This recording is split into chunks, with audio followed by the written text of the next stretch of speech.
ਸਤਿ ਸ਼੍ਰੀ ਅਕਾਲ ਜੀ। ਮੈਂ ਆ ਜਸਪ੍ਰੀਤ ਸਿੰਘ ਪੰਜਾਬ ਅਕੈਡਮੀ ਆਨਲਾਈਨ ਦੇ ਵਿੱਚੋਂ। ਅੱਜ ਆਪਣਾ ਜਿਹੜਾ ਕਲਾਸ ਹੈਗੀ ਉਹ ਹਿਸਟਰੀ ਦੀ ਰਹੂਗੀ ਜੀ। ਹਿਸਟਰੀ ਦਾ ਤੀਸਰੀ ਕਲਾਸ ਹੈ। ਪਹਿਲੀਆਂ ਦੋ ਕਲਾਸਾਂ ਜਿਹੜੀਆਂ ਹੈਗੀਆਂ ਮੈਂ ਆਪਣੇ YouTube ਚੈਨਲ ਦੇ ਉੱਪਰ ਆਪਣੀਆਂ ਪਾ ਦਿੱਤੀਆਂ ਨੇ, ਅਤੇ ਉਸ ਤੋਂ ਬਾਅਦ ਉਹ ਜ਼ਰੂਰੀ ਨੇ ਦੇਖਣ ਦੇ ਲਈ, ਕਿਉਂਕਿ ਇਹ ਟੌਪਿਕ ਫੇਰ ਹੀ ਸਮਝ ਆਵੇਗਾ। ਆਪਣਾ ਚੱਲ ਰਿਹਾ ਸੀਗਾ ਕਿ ਦਿੱਲੀ ਸੁਲਤਾਨਤ ਦੇ ਆਪਾਂ ਇੱਕ ਰਾਜਾ ਕੀਤਾ ਸੀਗਾ, ਠੀਕ ਹੈ ਜੀ।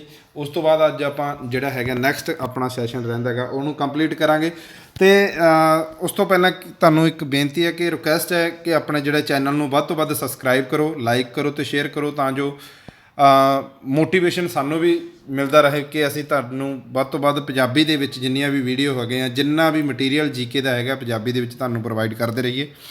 ਵੱਧਦੇ ਜੀ ਆਪਣੇ ਸੈਸ਼ਨ ਵੱਲ। ਉਸ ਤੋਂ ਬਾਅਦ ਜਿਹੜਾ ਸੈਕੰਡ ਰਾਜਾ ਆਇਆ ਸੀਗਾ ਉਹ ਆਇਆ ਸੀਗਾ ਜੀ ਇਲਤੁਤਮਿਸ਼। 1210 ਤੋਂ ਲੈ ਕੇ 1236 ਤੱਕ ਇਹਨਾਂ ਦਾ ਜਿਹੜਾ ਆਪਣੇ ਰਾਜ ਸਥਾਪਿਤ ਕਰਦਾ ਹੈ। ਤਾਂ ਇਲਤੁਤਮਿਸ਼ ਨੂੰ ਕੀ ਹੈ ਕਿ ਇਹਨੂੰ ਗੁਲਾਮ ਵੰਸ਼ ਦਾ ਰੀਅਲ ਫਾਊਂਡਰ ਕਿਹਾ ਜਾਂਦਾ ਹੈ। ਗੁਲਾਮ ਵੰਸ਼ ਦਾ ਰੀਅਲ ਫਾਊਂਡਰ ਕਿਉਂ ਕਿਹਾ ਜਾਂਦਾ ਹੈ? ਕਿਉਂਕਿ ਇਹ ਸਭ ਤੋਂ ਵੱਧ ਦਿੱਲੀ ਸੁਲਤਾਨਤ ਦੇ ਉੱਪਰ ਇਸ ਨੇ ਰਾਜ ਕੀਤਾ ਸੀ, ਤਾਂ ਕਰਕੇ ਇਸ ਨੂੰ ਕੀ ਕਿਹਾ ਜਾਂਦਾ ਹੈਗਾ ਜੀ, ਗੁਲਾਮ ਵੰਸ਼ ਦਾ ਰੀਅਲ ਫਾਊਂਡਰ ਕਿਹਾ ਜਾਂਦਾ ਹੈਗਾ। ਇਹ ਕੁਤਬਦੀਨ ਦਾ ਕੀ ਸੀਗਾ ਕਿ ਇਹ ਕੁਤਬਦੀਨ ਦਾ ਗੁਲਾਮ ਸੀਗਾ ਜੀ। ਕੁਤਬਦੀਨ ਐਬਕ ਸੀਗਾ ਜਿਹੜਾ, ਉਹਦਾ ਇਹ ਗੁਲਾਮ ਸੀ, ਜਿਸ ਕਰਕੇ ਇਸ ਨੂੰ ਕੀ ਕਿਹਾ ਜਾਂਦਾ ਸੀ, ਗੁਲਾਮਾਂ ਦਾ ਗੁਲਾਮ ਵੀ ਕਿਹਾ ਜਾਂਦਾ ਸੀ। ਪੇਪਰ ਦੇ ਵਿੱਚ ਆਹ ਵਰਡ ਬਹੁਤ ਵਾਰੀ ਪੁੱਛਿਆ ਜਾਂਦਾ ਹੈਗਾ ਕਿ ਗੁਲਾਮਾਂ ਦਾ ਗੁਲਾਮ ਕਿਸ ਬੰਦੇ ਨੂੰ ਕਿਹਾ ਜਾਂਦਾ ਹੈ, ਤਾਂ ਜ਼ਰੂਰ ਯਾਦ ਰੱਖਣਾ ਜੀ ਕਿਹੜੇ ਬੰਦੇ ਨੂੰ, ਇਲਤੁਤਮਿਸ਼ ਨੂੰ ਕਿਹਾ ਜਾਂਦਾ, ਕਿਉਂਕਿ ਇਹ ਕੀ ਸੀਗਾ, ਕੁਤਬਦੀਨ ਐਬਕ ਦਾ ਗੁਲਾਮ ਸੀ, ਜਿਸ ਕਰਕੇ ਇਹਨੂੰ ਗੁਲਾਮਾਂ ਦਾ ਗੁਲਾਮ ਵੀ ਕਿਹਾ ਜਾਂਦਾ ਹੈ। ਤਾਂ ਇਹ ਜਿਹੜਾ ਬੰਦਾ ਸੀਗਾ 1211 AD ਦੇ ਵਿੱਚ ਆਰਾਮ ਸ਼ਾਹ ਕੌਣ ਸੀਗਾ?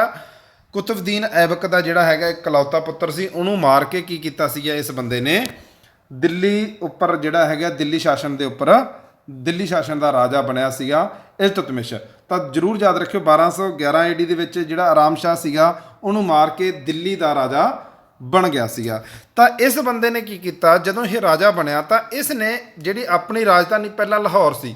ਦੇਖੋ ਜਦੋਂ ਕੁਤਬਦੀਨ ਐਬਕ ਦਾ ਟਾਈਮ ਸੀਗਾ ਤਾਂ ਉਹਨੇ ਆਪਣੀ ਜਿਹੜੀ ਰਾਜਧਾਨੀ ਬਣਾਈ ਸੀਗੀ ਲਾਹੌਰ।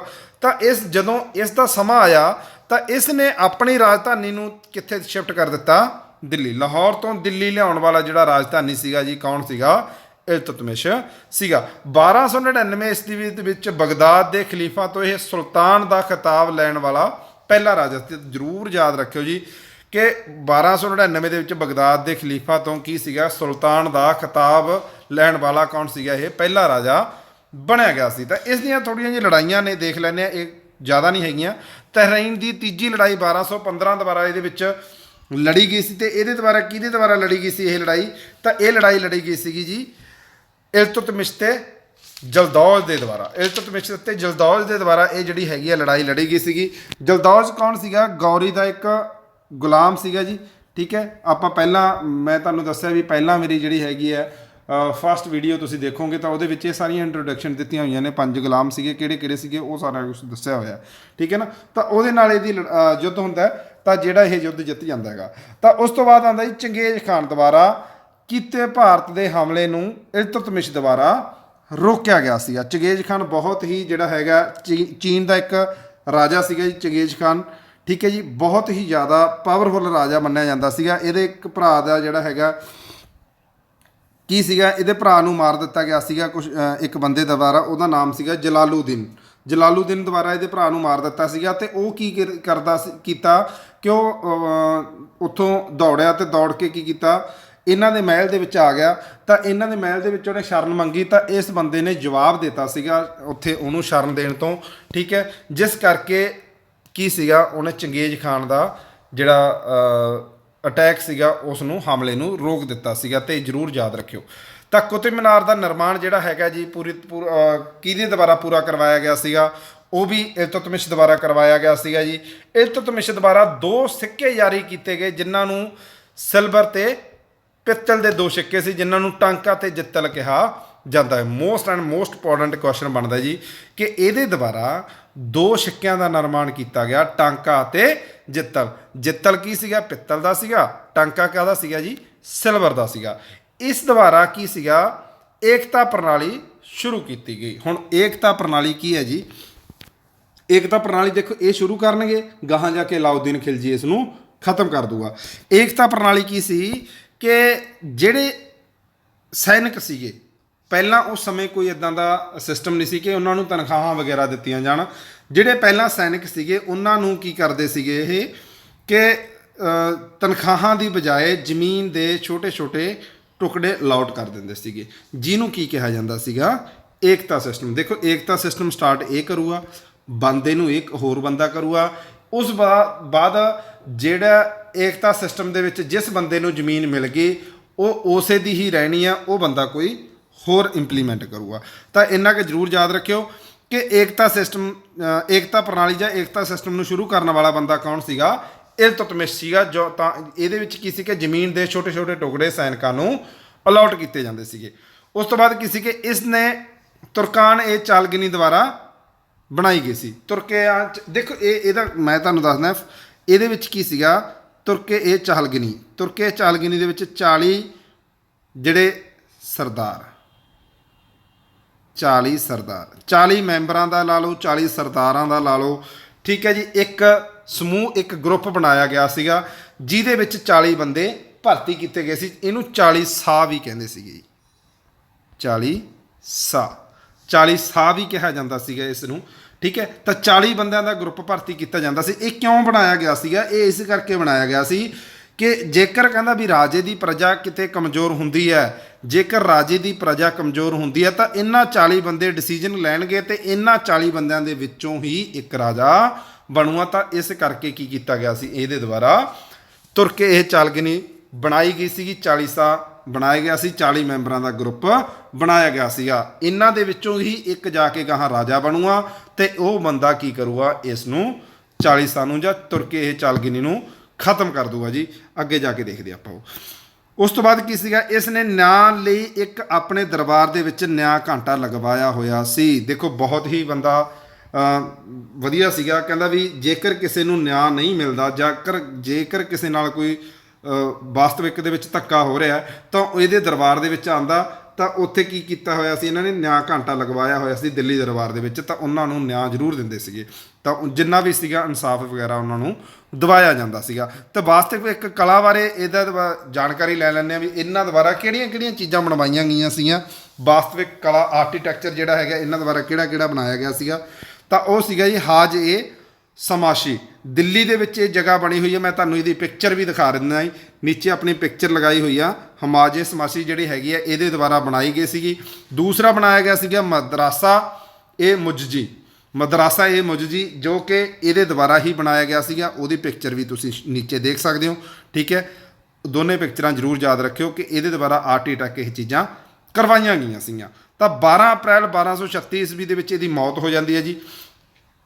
ਇਲਤੁਤਮਿਸ਼ ਦੀ ਮੌਤ ਤੋਂ ਬਾਅਦ ਉਹਦਾ ਇੱਕ ਮੁੰਡਾ ਹੁੰਦਾ ਜੀ ਜਿਹਨੂੰ ਕਹਿੰਦੇ ਆ ਰੁਕਬਦੀਨ ਫਿਰੋਜ਼, ਠੀਕ ਹੈ ਜੀ। ਰੁਕਬਦੀਨ ਫਿਰੋਜ਼ ਰਜੀਆ ਸੁਲਤਾਨਾ ਦਾ ਭਰਾ ਹੁੰਦਾ ਜੀ ਇਹ। ਰੁਕਬਦੀਨ ਫਿਰੋਜ਼ ਰਾਜਾ ਬਣ ਜਾਂਦਾ ਤੇ ਥੋੜੇ ਸਮੇਂ ਬਾਅਦ ਹੀ ਇਲਤੁਤਮਿਸ਼ ਦੀ ਕੁੜੀ ਉਸ ਨੂੰ ਹਟਾ ਕੇ ਆਪ ਰਾਜਾ ਬਣ ਜਾਂਦੀ। ਇਹ ਕਹਾਣੀ ਕੀ ਸੀਗੀ ਕਿ ਇਹਦਾ ਜਿਹੜਾ ਰੁਕਬਦੀਨ ਫਿਰੋਜ਼ ਸੀ ਇੰਨਾ ਮਤਲਬ ਕਿ ਰਾਜਾ ਬਣਨ ਦੇ ਬੰਦਾ ਲਾਇਕ ਨਹੀਂ ਸੀਗਾ। ਤਾਂ ਉਹਨਾਂ ਨੇ ਕੀ ਕੀਤਾ, ਉਹ ਲੜਕੀ ਜਿਹੜੀ ਰਜੀਆ ਸੁਲਤਾਨਾ ਸੀ ਉਹ ਲੋਕਾਂ ਦੇ ਵਿੱਚ ਚਲੀ ਗਈ। ਉਹਨਾਂ ਨੇ ਲੋਕਾਂ ਦੇ ਵਿੱਚ ਜਾ ਕੇ ਉਹਨਾਂ ਨੇ ਕਿਹਾ ਕਿ ਮੈਨੂੰ ਇਨਸਾਫ ਦਿਵਾਓ ਕਿ ਜਿਹੜੀ ਉਪਾਧੀ ਸੀ ਮੈਂ ਲੈਣੀ ਸੀਗੀ, ਮੈਨੂੰ ਜਿਹੜੀ ਅਲਾਟਮੈਂਟ ਕੀਤੀ ਗਈ ਸੀਗੀ ਤਾਂ ਉਹ ਜਿਹੜੀ ਹੈਗੀ ਆ ਵੀ ਮੇਰੇ ਨਾਲ ਧੱਕਾ ਹੋ ਰਿਹਾ, ਨਾ ਇਨਸਾਫੀ ਹੋ ਰਹੀ ਹੈ। ਤਾਂ ਉਹਨਾਂ ਨੇ ਲੋਕਾਂ ਨੇ ਕੀ ਕੀਤਾ, ਉਹਨਾਂ ਦਾ ਜਾ ਕੇ ਸਾਥ ਦਿੱਤਾ।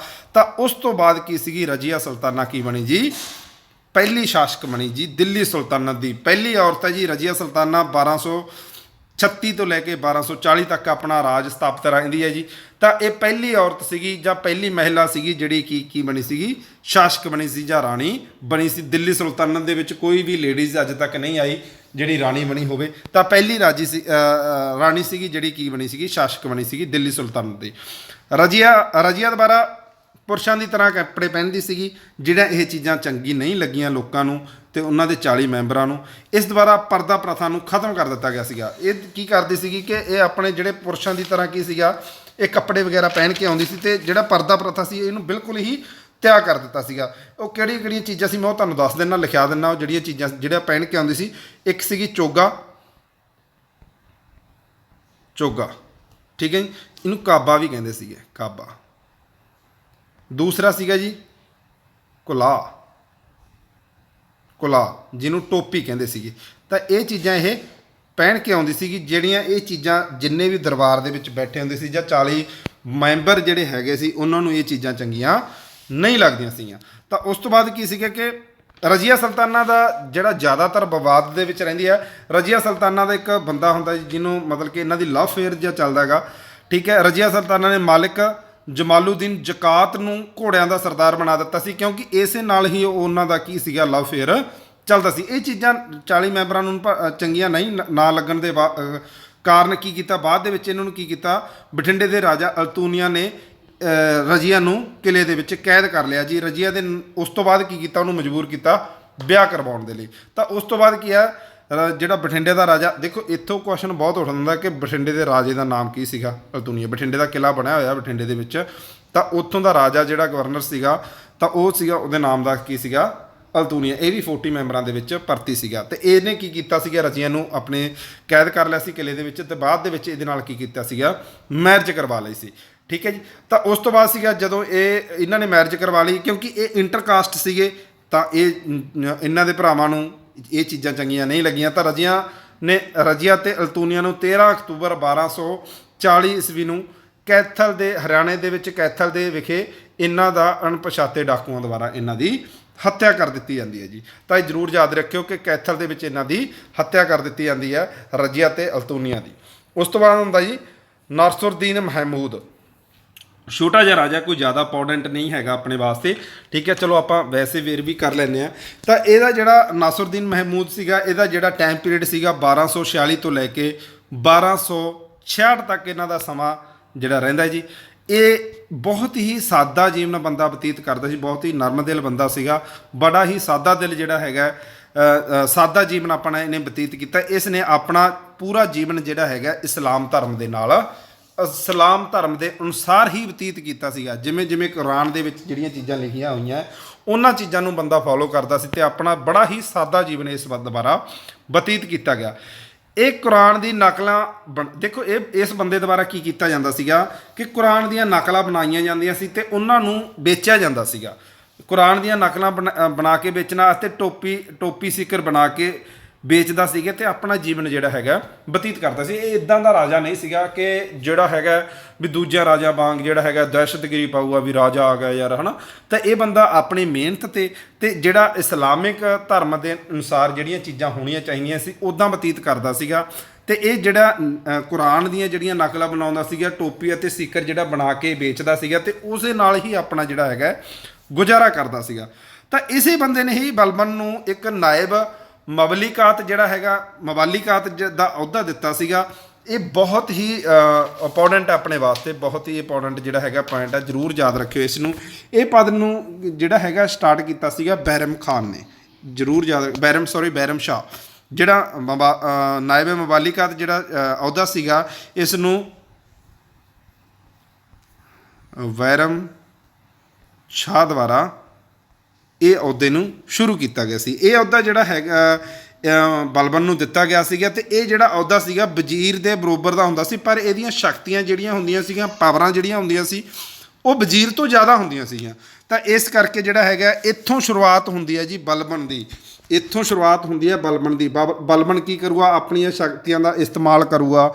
ਤਾਂ ਉਹ ਕੁਝ ਤੁਰਕੀ ਲੋਕਾਂ ਨੂੰ ਇਸ ਚੀਜ਼ਾਂ ਦਾ ਵਿਰੋਧ ਕਰਨਗੇ, ਕਿਉਂਕਿ ਇਹ ਜਿਹੜਾ ਇਹਨਾਂ ਦੀਆਂ ਜਿਹੜਾ ਬੰਦਾ ਬਲਬਨ ਸੀਗਾ ਉਹ ਬਹੁਤ ਹੀ ਸ਼ਾਤਰ ਦਿਮਾਗ ਦਾ ਬੰਦਾ ਸੀ, ਜਿਸ ਕਰਕੇ ਦੂਸਰੇ ਲੋਕ ਇਹਨਾਂ ਦਾ ਵਿਰੋਧ ਕਰਨਗੇ। ਤਾਂ ਇਸੇ ਕਰਕੇ ਹੀ ਇਹ ਬੰਦਾ ਕੀ ਕਰੂਗਾ, ਅੱਗੇ ਜਿਹੜਾ ਹੈਗਾ ਆਪਣਾ ਰਾਜਾ ਬਣੂਗਾ।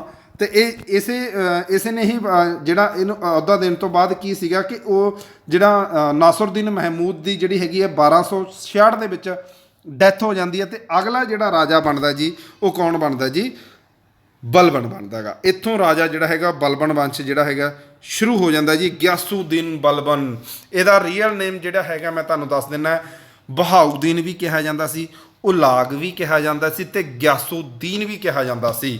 ਤਾਂ ਇਹ ਜ਼ਰੂਰ ਯਾਦ ਰੱਖਿਓ, ਇਹਦੇ 3 ਨਾਮ ਨੇ ਜੀ। ਇੱਕ ਤਾਂ ਜੀ ਗਿਆਸੂਦੀਨ, ਦੂਸਰਾ ਜੀ ਉਲਾਗ, ਤੀਸਰਾ ਜੀ ਬਹਾਉਦੀਨ, ਠੀਕ ਹੈ ਜੀ। ਇਹ 3 ਨਾਮ ਨੇ ਜੀ। ਉਹਦੇ ਅਸਲੀ ਨਾਮ ਕਿਹੜੇ ਕਿਹੜੇ ਸੀ, ਗਿਆਸੂਦੀਨ ਸੀਗਾ ਜੀ, ਬਹਾਉਦੀਨ ਸੀਗੇ ਤੇ ਉਲਾਗ, ਇਹ ਜਿਹੜੇ ਤਿੰਨ ਨਾਮ ਸੀਗੇ। ਗਿਆਸੁਦੀਨ ਬਲਬਨ ਦਾ ਜਿਹੜਾ ਸਮਾਂ ਰਹਿੰਦਾ ਹੈਗਾ ਉਹ 1266 ਤੋਂ ਲੈ ਕੇ 1286 ਤੱਕ ਰਹਿੰਦਾ ਜੀ।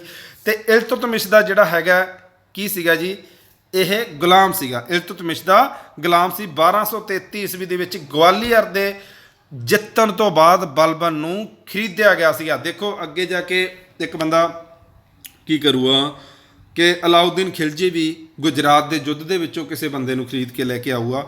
ਇੱਦਾਂ ਹੀ ਇਲਤੁਤਮਿਸ਼ ਨੇ ਦਾ ਇਹ ਗੁਲਾਮ ਸੀ। ਇਲਤੁਤਮਿਸ਼ ਨੇ ਇਹਨੂੰ ਗਵਾਲੀਅਰ ਦਾ ਜਿਹੜਾ ਹੈਗਾ ਕਿਲਾ ਜਿੱਤਣ ਤੋਂ ਬਾਅਦ ਕੀ ਸੀਗਾ, ਇਹਨੂੰ ਉੱਥੋਂ ਖਰੀਦਿਆ ਸੀਗਾ ਜੀ ਬਲਬਨ ਨੂੰ। ਬਲਬਨ ਦੇ ਮੁੱਖ ਕੰਮ ਦੇਖ ਲੈਂਦੇ ਜੀ ਕਿਹੜੇ ਕਿਹੜੇ ਨੇ। ਤਾਂ ਇਹਨਾਂ ਨੇ ਮਵਾਤੀ ਡਾਕੂਆਂ ਦਾ ਸਮਾਪਤੀ ਕਰ ਦਿੱਤੀ ਸੀ। ਕਿਉਂ? ਇਹ ਕੀ ਸੀਗਾ, ਦਿੱਲੀ ਦੇ ਆਸ-ਪਾਸ ਵਾਲਾ ਜਿਹੜਾ ਏਰੀਆ ਸੀਗਾ, ਦੇਖੋ ਇਹ ਸੀਗੀ ਦਿੱਲੀ, ਜਿਹਦੇ ਜਿਹੜਾ ਆਸ-ਪਾਸ ਵਾਲਾ ਏਰੀਆ ਸੀਗਾ, ਜਿੰਨੇ ਵੀ ਟਰੈਵਲ ਜਾਂ ਜਿੰਨੇ ਵੀ ਲੋਕ ਇੱਥੇ ਆਉਂਦੇ ਸੀ, ਦੇਖੋ ਇਹ ਜਿੰਨਾ ਵੀ ਏਰੀਆ ਸੀਗਾ ਇਹ ਕੀ ਸੀਗਾ, ਇਹ ਜੰਗਲੀ ਸੀਗਾ। ਤਾਂ ਜਿੰਨੇ ਵੀ ਲੋਕ ਇੱਥੇ ਆਉਂਦੇ ਜਾਂਦੇ ਸੀਗੇ ਤਾਂ ਇਹਨਾਂ ਨੂੰ ਮਵਾਤੀ ਡਾਕੂਆਂ ਦੁਆਰਾ ਲੁੱਟ ਲਿਆ ਜਾਂਦਾ ਸੀਗਾ। ਤਾਂ ਜੋ ਕੀ ਸੀਗਾ, ਰਾਜੇ ਦੀ ਪ੍ਰਥਾ ਜਿਹੜੀ ਹੈਗੀ ਇੰਨੀ ਜ਼ਿਆਦਾ ਇੰਪਰੂਵਮੈਂਟ ਨਹੀਂ ਹੁੰਦੀ ਸੀ। ਜਿੰਨਾ ਵਪਾਰ ਆਉਂਦਾ ਜਾਂਦਾ ਸੀਗਾ ਉਹ ਨਹੀਂ ਚੀਜ਼ਾਂ ਚੱਲਦੀਆਂ ਸੀ, ਜਿਸ ਕਰਕੇ ਇਸ ਬੰਦੇ ਨੂੰ ਲਾਸ ਹੁੰਦਾ ਸੀ। ਤੇ ਇਹ ਬੰਦੇ ਨੇ ਕੀ ਕੀਤਾ ਸੀ, ਮਵਾਤੀ ਡਾਕੂਆਂ ਦੀ ਖਤਮ ਕਰ ਦਿੱਤਾ ਸੀ। ਤੇ ਦੂਸਰਾ ਜਿਹੜਾ ਇਹਨਾਂ ਕੰਮ ਕੀਤਾ ਸੀ, ਲੋਹੇ ਅਤੇ ਰਖਤ ਦੀ ਨੀਤੀ ਨੂੰ ਅਪਣਾਇਆ ਸੀ। ਬਹੁਤ ਹੀ ਇੰਪੋਰਟੈਂਟ ਕੁਐਸਚਨ ਜਿਹੜਾ ਇਹ ਬਣਦਾ ਹੈਗਾ, ਰਖਤ ਤੇ ਲੋਹੇ ਤੇ ਰਖਤ ਦੀ ਨੀਤੀ, ਬਲੱਡ ਐਂਡ ਆਇਰਨ ਪਾਲਿਸੀ ਜਿਹੜੀ ਹੈਗੀ ਸੀ ਇਸੇ ਦੁਆਰਾ ਹੀ ਚਲਾਈ ਗਈ ਸੀ। ਇਹ ਕਹਿੰਦਾ ਸੀ ਜਿੱਥੇ ਤੁਹਾਨੂੰ ਕੋਈ ਡਾਕੂ ਮਿਲੇ, ਠੀਕ ਹੈ, ਉਹਨੂੰ ਖਤਮ ਕਰ ਦਿਓ, ਉਹਨੂੰ ਮਾਰ ਦਿਓ। ਜਿਸੇ ਕਰਕੇ ਲੋਹੇ ਅਤੇ ਰਖਤ ਦੀ ਨੀਤੀ ਕਿਹਦੇ ਦੁਆਰਾ ਅਪਣਾਈ ਗਈ ਸੀਗੀ, ਬਲਬਨ ਦੁਆਰਾ ਇਹ ਨੀਤੀ ਨੂੰ ਅਪਣਾਇਆ ਗਿਆ ਸੀਗਾ। ਤਾਂ ਉਸ ਤੋਂ ਬਾਅਦ ਕੀ ਸੀਗਾ ਕਿ ਬਲਬਨ ਇੱਕ ਸਮਾਜਵਾਦੀ ਨੀਤੀ ਨੂੰ ਨਹੀਂ ਅਪਣਾਇਆ, ਬਲਬਨ ਦੁਆਰਾ ਸਮਾਜਵਾਦੀ ਨੀਤੀ ਨੂੰ ਨਹੀਂ ਅਪਣਾਇਆ ਗਿਆ। ਸਮਾਜਵਾਦੀ ਨੀਤੀ ਕੀ ਸੀਗੀ, ਹੁਣ ਸਮਾਜਵਾਦੀ ਨੀਤੀ ਮੈਂ ਤੁਹਾਨੂੰ ਦੱਸ ਦਿੰਦਾ ਕਿ ਸਮਾਜਵਾਦੀ ਨੀਤੀ ਦੇ ਵਿੱਚ ਕੀ ਸੀਗਾ ਕਿ ਉਹਦਾ ਮਤਲਬ ਸੀ ਕਿ ਦੂਜੇ ਪ੍ਰਦੇਸ਼ਾਂ ਦੇ ਉਹਨੂੰ ਜਿੱਤਣਾ। ਦੇਖੋ ਜਿਵੇਂ ਅਲਾਉਦੀਨ ਖਿਲਜੀ ਨੇ ਕੀ ਕੀਤਾ, ਦਿੱਲੀ ਸੁਲਤਾਨਤ, ਠੀਕ ਹੈ, ਫਿਰ ਜਿੰਨੇ ਵੀ ਉਹਦੇ ਆਸੇ-ਪਾਸੇ ਰਾਜ ਲੱਗਦੇ ਸੀਗੇ, ਠੀਕ ਹੈ, ਉਹ ਸਾਰੇ ਉਹਨੇ ਕੀ ਕੀਤਾ ਸੀਗਾ, ਜਿੱਤੇ ਹੋਏ ਸੀਗੇ। ਵੀ ਮਤਲਬ ਕਿ ਕਹਿਣ ਦਾ ਮਤਲਬ ਕੀ ਹੈ, ਦੂਜੇ ਪ੍ਰਦੇਸ਼ਾਂ ਦਾ ਜਿੱਤਣਾ, ਠੀਕ ਹੈ, ਸਮਾਜਵਾਦੀ ਨੀਤੀ ਕਿਹਾ ਜਾਂਦਾ ਸੀਗਾ। ਇਸ ਦੁਆਰਾ ਕੀ ਸੀਗਾ, ਇਹ ਇਦਾਂ ਦਾ ਬੰਦਾ ਨਹੀਂ ਸੀਗਾ। ਇਹ ਕਹਿੰਦਾ ਸੀਗਾ ਵੀ ਜਿੱਥੇ ਠੀਕ ਹੈ ਦਿੱਲੀ ਸੁਲਤਾਨਤ ਆਪਣੇ ਰਾਜ ਦੇ ਵਿੱਚ ਆ, ਆਪਣੇ ਅੰਦਰ ਹੈਗਾ, ਬਸ ਦਿੱਲੀ ਸੁਲਤਾਨਤ 'ਤੇ ਉਹ ਬੰਦਾ ਨਿਰਭਰ ਸੀਗਾ। ਹੋਰ ਜਿਹੜਾ ਦੂਸਰੇ ਰਾਜਾਂ ਦੇ ਨੂੰ ਜਿੱਤਣ ਦੇ ਵਿੱਚ ਉਹ ਬੰਦਾ ਇੰਟਰਸਟ ਨਹੀਂ ਰੱਖਦਾ ਸੀਗਾ, ਜਿਸ ਕਰਕੇ ਇਹਨੂੰ ਕੀ ਕਿਹਾ ਜਾਂਦਾ ਗਿਆ, ਸਮਾਜਵਾਦੀ ਨੀਤੀ ਨਹੀਂ ਅਪਣਾਈ ਇਸ ਬੰਦੇ ਦੁਆਰਾ। ਇਸ ਨੇ 40 ਸਰਦਾਰਾਂ ਦਾ ਗਰੁੱਪ ਖਤਮ ਕਰ ਦਿੱਤਾ ਸੀਗਾ। 40 ਸਰਦਾਰ, ਦੇਖੋ ਆਪਾਂ ਪਹਿਲਾਂ ਵੀ ਗੱਲ ਕਰ ਚੁੱਕੇ ਹਾਂ ਕਿ 40 ਹੈ ਨਾ, ਤੁਰ ਕੇ ਇਹ ਚਾਲਗਿਨੀ ਨੂੰ ਇਸ ਦੁਆਰਾ ਕੀ ਕੀਤਾ ਗਿਆ ਸੀਗਾ, ਖਤਮ ਕਰ ਦਿੱਤਾ ਗਿਆ ਸੀ। ਜਿਹੜੇ 40 ਮੈਂਬਰ ਜਾਂ 40 ਸਰਦਾਰਾਂ ਦਾ ਗਰੁੱਪ ਸੀਗਾ ਤਾਂ ਇਹਦੇ ਦੁਆਰਾ ਖਤਮ ਕਰ ਦਿੱਤਾ ਗਿਆ। ਕਿਉਂ ਕੀਤਾ ਗਿਆ? ਇਸੇ ਕਰਕੇ ਕੀਤਾ ਗਿਆ, ਉਹਨੂੰ ਡਰ ਸੀ ਕਿ ਕਿਤੇ ਮੇਰੀ ਜੇ ਪ੍ਰਜਾ ਖਤਮ ਹੋ ਗਈ ਜਾਂ ਮੇਰੀ ਪ੍ਰਜਾ ਕਿਤੇ ਕਮਜ਼ੋਰ ਹੋ ਗਈ, ਇਹ 40 ਮੈਂਬਰਾਂ ਦੇ ਵਿੱਚੋਂ ਇੱਕ ਕੀ ਬਣੂਗਾ, ਰਾਜਾ ਬਣੂਗਾ, ਤਾਂ ਮੈਨੂੰ ਲਾ ਦੇਣਗੇ ਤੇ ਇਹਨਾਂ 40 ਮੈਂਬਰਾਂ ਦੇ ਵਿੱਚੋਂ ਇੱਕ ਰਾਜਾ ਬਣੂਗਾ। ਜਿਸ ਕਰਕੇ ਇਸ ਬੰਦੇ ਨੇ ਉਸ ਦਾ ਖਤਮ ਹੀ ਕਰਤਾ ਵੀ ਇਹ ਜਿਹੜੀਆਂ ਚੀਜ਼ਾਂ, ਨਾ ਵੱਜੇਗਾ ਬਾਂਸ ਨਾ ਵੱਜੇ ਰਹੇਗੀ ਬਾਂਸਰੀ, ਹੈ ਨਾ, ਉਹ ਕਹਾਵਤ ਜਿਹੜੀ ਹੁੰਦੀ ਆ ਉਹ ਸਹੀ ਹੈ ਕਿ ਉਹਨੇ ਕੀ ਕੀਤਾ, ਉਹ ਚੀਜ਼ਾਂ ਦੀਆਂ ਜੜ੍ਹਾਂ ਵੱਢਤੀਆਂ ਵੀ ਜਿੱਥੋਂ ਉਹਨੂੰ ਖਤਰਾ ਸੀਗਾ ਵੀ ਇਹ ਚੀਜ਼ਾਂ ਹੋਣ ਨਾ, ਠੀਕ ਹੈ। ਇਸੇ ਕਰਕੇ ਕੀ ਕੀਤਾ ਸੀਗਾ, ਉਹਨੇ ਇਸ ਗਰੁੱਪ ਨੂੰ ਖਤਮ ਕਰ ਦਿੱਤਾ ਗਿਆ ਸੀਗਾ। ਤੇ ਦਿੱਲੀ ਵਿੱਚ ਜਿਹੜੀ ਸੁਰੱਖਿਆ, ਉਸ ਤੋਂ ਬਾਅਦ ਕੀ ਸੀਗਾ, ਇਸ ਦੁਆਰਾ ਦਿੱਲੀ ਦੀ ਸੁਰੱਖਿਅਤ ਬਣਾਈ ਗਈ। ਸੁਰੱਖਿਅਤ ਬਣਾਉਣ ਦਾ ਮਤਲਬ ਕੀ ਹੈ, ਰੱਖਿਆ ਵਿਭਾਗ ਮਤਲਬ ਕੀ ਆ, ਅੱਗੇ ਦੇਖਦੇ ਆ। ਇਸ ਦੁਆਰਾ ਕੀ ਕੀਤਾ ਗਿਆ ਸੀਗਾ ਜੀ, ਕੁਝ ਡਿਪਾਰਟਮੈਂਟਾਂ ਨੂੰ ਬਣਾਇਆ ਗਿਆ ਸੀਗਾ। ਡਿਪਾਰਟਮੈਂਟ ਕਿਹੜੇ ਸੀਗੇ, ਇਸ ਦੁਆਰਾ ਨੰਬਰ 1 ਕਿਹੜਾ ਡਿਪਾਰਟਮੈਂਟ ਸੀ, ਇਸ ਦੁਆਰਾ ਗੁਪਤਚਰਨ ਵਿਭਾਗ ਬਣਾਇਆ ਗਿਆ, ਜਿਸ ਨੂੰ ਵਰੀਦ ਮਮਾਲਿਕਤ ਵਿਭਾਗ ਕਿਹਾ ਜਾਂਦਾ ਸੀ। ਕਹਿਣ ਦਾ ਮਤਲਬ ਕੀ ਹੈ, ਇਹਦੇ ਦੁਆਰਾ ਕੀ ਕੀਤਾ ਗਿਆ, ਇੱਕ ਇੰਟੈਲੀਜੈਂਸੀ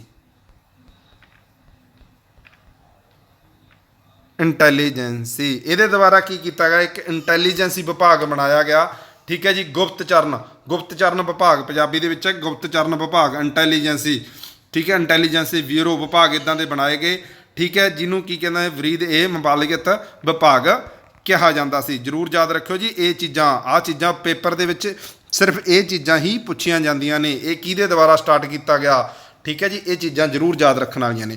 उस तो बाद सीगा इस दुबारा पहला बंदा सीगा सैना भर्ती करने वाला, तो इस दुबारा सैना विभाग ਦੇ ਵਿੱਚ ਸੈਨਾ ਭਰਤੀ ਕੀਤੀ ਗਈ ਜਿਸ ਨੂੰ ਦੀਵਾਨ-ਏ ਅਰਜ ਨਾਮ ਦਿੱਤਾ ਗਿਆ। ਦੀਵਾਨ-ਏ ਅਰਜ ਨਾਮ ਦਾ ਡਿਪਾਰਟਮੈਂਟ ਇਹਦੇ ਦੁਆਰਾ ਸ਼ੁਰੂ ਕੀਤਾ ਗਿਆ, ਜਿਸ ਵਿੱਚ ਕੀ ਕੀਤਾ ਗਿਆ, ਰਾਇਲ ਮਿਲਟਰੀ ਡਿਪਾਰਟਮੈਂਟ ਸੀਗਾ, ਜਿਹਦੇ ਵਿੱਚ ਕੀ ਸੀਗਾ, ਆਰਮੀ ਭਰਤੀ ਕੀਤੀ ਹੋਈ ਸੀ। ਤਾਂ ਇਸੇ ਦੁਆਰਾ ਹੀ ਕੀ ਕੀਤਾ ਗਿਆ ਸੀ, ਸੈਨਾ ਭਰਤੀ ਕੀਤੀ ਗਈ ਸੀ, ਤੇ ਜਿਸ ਨੂੰ ਇਸ ਨੇ ਨਾਮ ਦਿੱਤਾ ਦੀਵਾਨ-ਏ ਅਰਜ ਨਾਮ ਦਿੱਤਾ ਗਿਆ। ਇਹ ਬੰਦਾ ਬੜਾ ਹੀ, ਤੀਜਾ ਪੁਆਇੰਟ ਜਿਹੜਾ ਹੈਗਾ, ਬੜਾ ਹੀ ਅਨੁਸ਼ਾਸਨਹੀਨ ਬੰਦਾ ਸੀਗਾ। ਅਨੁਸ਼ਾਸਨ ਜਿਹੜਾ ਹੈਗਾ ਆਪਣੀ ਪ੍ਰਜਾ ਦੇ ਵਿੱਚ ਬੜਾ ਹੀ ਸਖਤੀ ਦੇ ਨਾਲ ਰਹਿੰਦਾ ਸੀ। ਕਹਿਣ ਦਾ ਮਤਲਬ ਕੀ ਹੈ, ਨਾ ਤਾਂ ਕਿਸੇ ਨੂੰ ਉਹ ਹੱਸਣ ਦਿੰਦਾ ਸੀ, ਠੀਕ ਹੈ, ਨਾ ਖੰਘਣ ਦਿੰਦਾ ਜੀ, ਠੀਕ ਹੈ, ਨਾ ਕਿਸੇ ਨੂੰ ਬੋਲਣ ਦਿੰਦਾ ਸੀ, ਨਾ ਕਿਸੇ ਨੂੰ ਉਹ ਜੂਆ ਖੇਡਣ ਦਿੰਦਾ ਸੀ। ਕਹਿਣ ਦਾ ਮਤਲਬ ਕਿ ਬੜਾ ਹੀ ਅਨੁਸ਼ਾਸਨ ਦੇ ਤਰੀਕੇ ਦੇ ਨਾਲ ਆਪਣੀ ਪ੍ਰਜਾ ਦੇ ਵਿੱਚ ਰਹਿੰਦਾ ਸੀ, ਤੇ ਸਾਰਿਆਂ ਨੂੰ ਅਨੁਸ਼ਾਸਨ ਉਸ ਬੰਦੇ ਨੇ ਸਿਖਾਇਆ ਹੋਇਆ ਸੀ। ਨਾ ਤੁਸੀਂ ਹੱਸਣਾ, ਜਦੋਂ ਵੀ ਪ੍ਰਜਾ ਬੈਠੀ ਹੋਊਗੀ ਜਾਂ ਆਪਣੇ ਦਰਬਾਰ ਦੇ ਵਿੱਚ, ਨਾ ਤਾਂ ਕਿਸੇ ਨੂੰ ਹੱਸਣ ਦਿੰਦਾ ਸੀ, ਨਾ ਕਿਸੇ ਨੂੰ ਖੰਘਣ ਦਿੰਦਾ ਸੀ, ਨਾ ਹੀ ਕਿਸੇ ਨੂੰ ਜੂਆ ਖੇਡਣ ਦੀ ਅਨੁਮਤੀ ਦਿੰਦਾ ਸੀਗਾ, ਤੇ ਬੜਾ ਹੀ ਸਖਤ ਵਿਚਾਰਾਂ ਦਾ ਜਿਹੜਾ ਹੈਗਾ ਬੰਦਾ ਸੀਗਾ। ਤਾਂ ਉਸ ਤੋਂ ਬਾਅਦ ਸੀਗਾ ਇਸ ਦੁਆਰਾ ਇੱਕ ਨਵਰਾਜ ਤਿਉਹਾਰ ਹੈ ਜੀ, ਇੱਥੇ ਨਵਰਾਜ ਲਿਖ ਲਿਓ। ਨਵਰਾਜ ਤਿਉਹਾਰ ਜਿਹੜਾ ਹੈਗਾ ਉਹ ਸ਼ੁਰੂ ਕੀਤਾ ਗਿਆ ਜਾਂ ਮਨਾਉਣਾ ਸ਼ੁਰੂ ਕੀਤਾ ਗਿਆ। ਤਾਂ ਉਹਦੀ ਥੱਲੇ ਪਿਕਚਰ ਵੀ ਮੈਂ ਲੱਭ ਕੇ ਲਾਈ ਹੋਈ ਹੈ। ਇਹਨੂੰ ਹੀ ਇੱਦਾਂ ਦਾ ਉਹਨਾਂ ਦਾ ਤਿਉਹਾਰ ਸੀਗਾ ਜਿਹੜਾ ਇਹ ਮਨਾਉਂਦੇ ਸੀਗੇ। ਤਾਂ ਇਸੇ ਦੁਆਰਾ ਹੀ ਸਿਰੀ ਸ਼ਹਿਰ ਦਾ ਨਿਰਮਾਣ ਕਰਵਾਇਆ ਗਿਆ। ਤਾਂ ਬਹੁਤ ਜ਼ਰੂਰੀ ਹੈ ਜੀ, ਸਿਰੀ ਸ਼ਹਿਰ ਦਾ ਨਿਰਮਾਣ ਕਿਹਦੇ ਦੁਆਰਾ ਕਰਵਾਇਆ ਗਿਆ, ਗਿਆਸੂਦੀਨ ਬਲਬਨ ਦੁਆਰਾ ਕਰਵਾਇਆ ਗਿਆ। ਅੱਛਾ, ਬਹੁਤ ਵਾਰ ਪੇਪਰ ਦੇ ਵਿੱਚ ਪੁੱਛਣ ਵਾਲਾ ਕੁਐਸਚਨ ਕਿਹੜਾ ਹੈਗਾ, ਸਜਦਾ ਐਂਡ ਪਬੋਸ ਸਿਸਟਮ ਨੂੰ ਸ਼ੁਰੂ ਕੀਤਾ।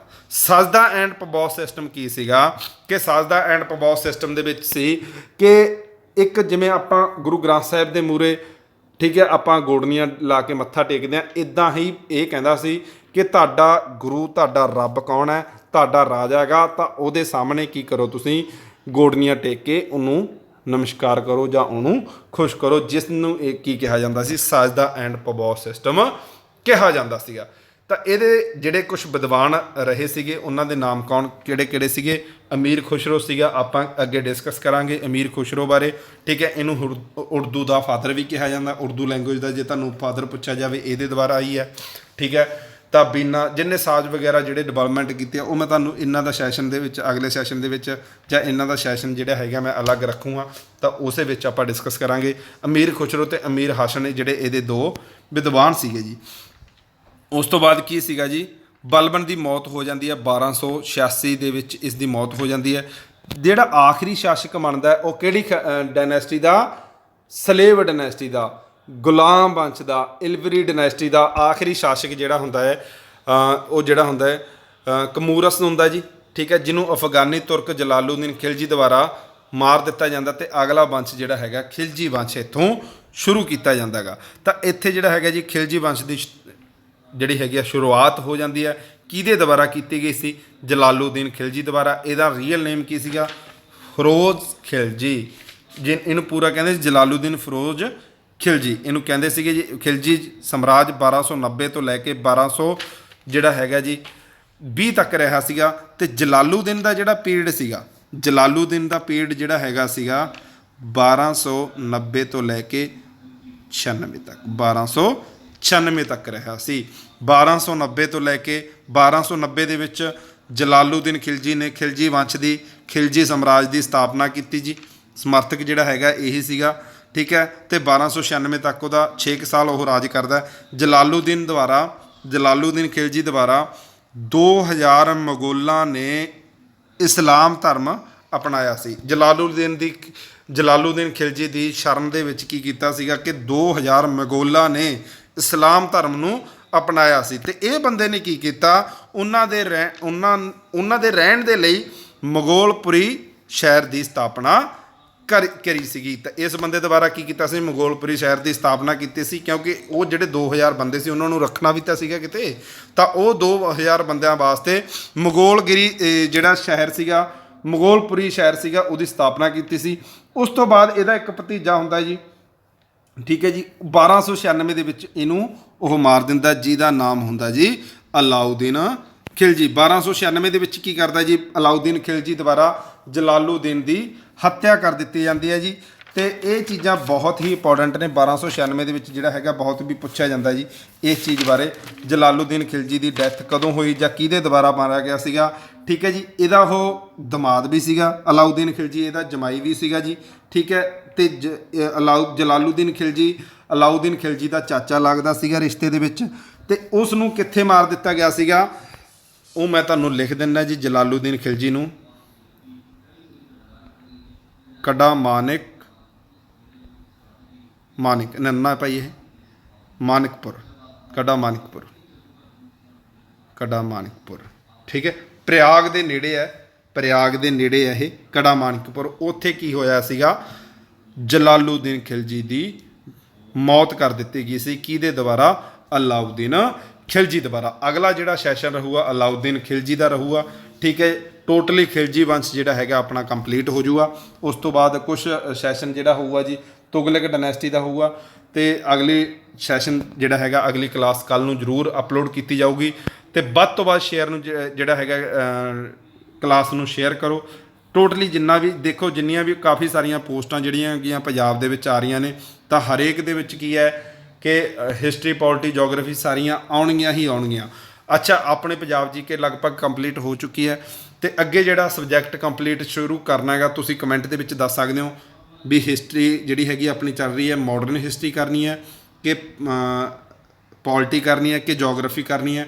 ਤੁਸੀਂ ਆਪਣਾ ਜਿਹੜਾ ਹੈਗਾ ਕਮੈਂਟ ਮਤਲਬ ਕਮੈਂਟ ਦੇ ਵਿੱਚ ਲਿਖ ਕੇ ਜ਼ਰੂਰ ਦੱਸਿਓ, ਤਾਂ ਉਹ ਜਿਹੜਾ ਹੈਗਾ ਸਬਜੈਕਟ ਆਪਾਂ ਸ਼ੁਰੂ ਕੀਤਾ ਜਾਵੇਗਾ।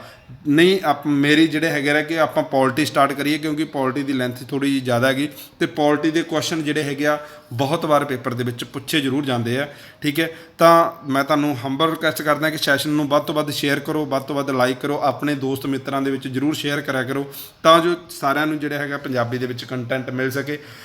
ਓਕੇ ਜੀ, ਤੁਹਾਡਾ ਬਹੁਤ ਬਹੁਤ ਧੰਨਵਾਦ ਵੀਡੀਓ ਦੇਖਣ ਦੇ ਲਈ।